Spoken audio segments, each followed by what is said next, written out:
60% do fechamento de um projeto tem a ver com a utilização das minhas mãos.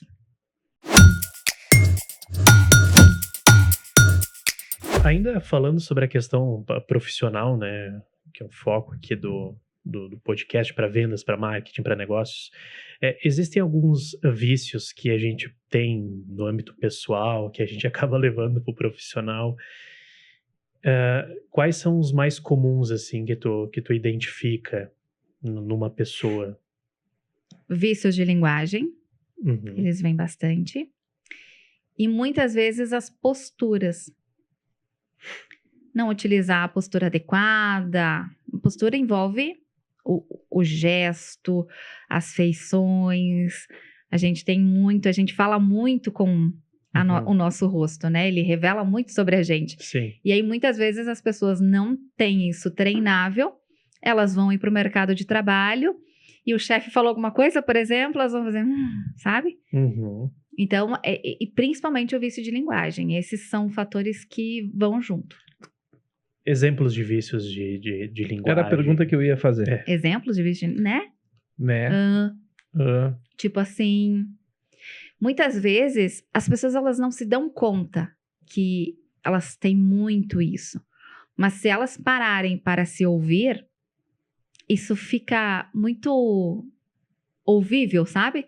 E aí ela começa a perceber que muitas vezes a comunicação dela está sendo diminuída porque ela tem muito esse vício de linguagem, esse né, esse que atrapalha, que deixa a pessoa, o outro entender que ela não tem muita autoridade, porque ela tá muito no no né, porque são vícios que revelam coisas. Então, quanto mais a gente usar isso, mais a gente vai mostrando se a gente tem ou não autoridade. Tá, e o gestual, Rafa? Os vícios de gestual, assim, tipo ficar assim na mesa, ficar assim. Os gestos também eles também, eu sempre digo, ó, 93% da nossa comunicação é não verbal. A gente comunica no silêncio. 7% é apenas a nossa voz. A voz é importante? Muito.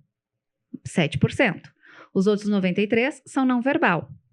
A gente tem dentro do não verbal linguagem corporal, entonação de voz. A voz, dentro dos 7%, a gente precisa trabalhar essa entonação. Quando a gente fala, muitas vezes, se a gente está muito nervoso, a gente ou acelera demais, que as pessoas não entendem, ou a gente fala tão devagar, que a gente está tão nervoso, que vai dando um sono. Então, a gente tem que trabalhar a entonação.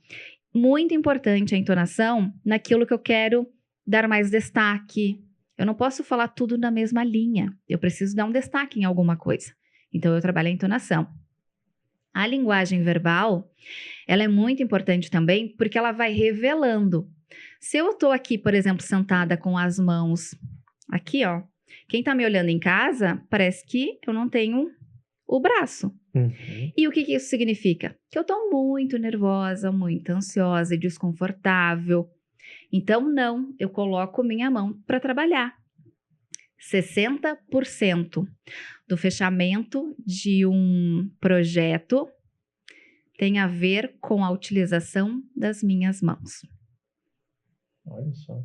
Muitas vezes, as empresas, elas não entendem por que aquilo não aconteceu se estava tudo certo. Foi a linguagem corporal que não deixou acontecer. Então, a mão sempre tem que estar em jogo. A palma da mão sempre para cima, por quê? Porque quando eu coloco a palma da mão para baixo, eu mostro autoritarismo de mandar. Quando eu quero agregar, quando eu quero trazer o meu cliente, a palma da mão é para cima, o movimento é circular, porque eu estou agregando, eu estou trazendo a pessoa para mim. Nossa, eu não sabia Mãos para trás não comunica, mão no bolso não comunica, braços cruzados não comunica. A mão tem que estar sempre em jogo aqui, na frente, comunicando. Não fazendo movimentos que a mão aparece mais que a pessoa. Sim. Mas sempre trazendo o movimento da fala junto para a mão. E o olhar? Como é essa dinâmica no olhar? O olhar sempre olho no olho. Quando a gente desvia o olhar, é porque a gente não tem certeza daquilo que a gente está falando, ou a gente está muito seguro, muito nervoso. Então, muito provável que a gente vai olhar para baixo, a gente vai olhar para cima para ficar buscando a informação, porque eu posso estar tão nervoso que eu não estou conseguindo captar o que eu tenho para falar. Então, eu vou olhar para cima para buscar isso. E para baixo é porque eu estou muito ansioso, muito nervoso. O olhar é fundamental. Realmente, Rafa. Quando alguém tá falando comigo e a pessoa não tá olhando pra mim, eu fico meio... Pô, não tá dando importância pro que... Pra mim, perceptível. Sabe? Tá meio que uma obrigação, tipo, estar falando comigo. A credibilidade da conversa, ela vem do olhar e da mão. Porque quando eu não olho no olho, é isso que tu disse. Tá faltando alguma coisa, por que não tá me olhando? Então, isso é muito importante. As empresas... quando a gente trabalha a comunicação dentro das empresas, eu falo muito sobre olhar nos olhos e sempre utilizar as mãos, porque muitas vendas podem não acontecer por falta disso.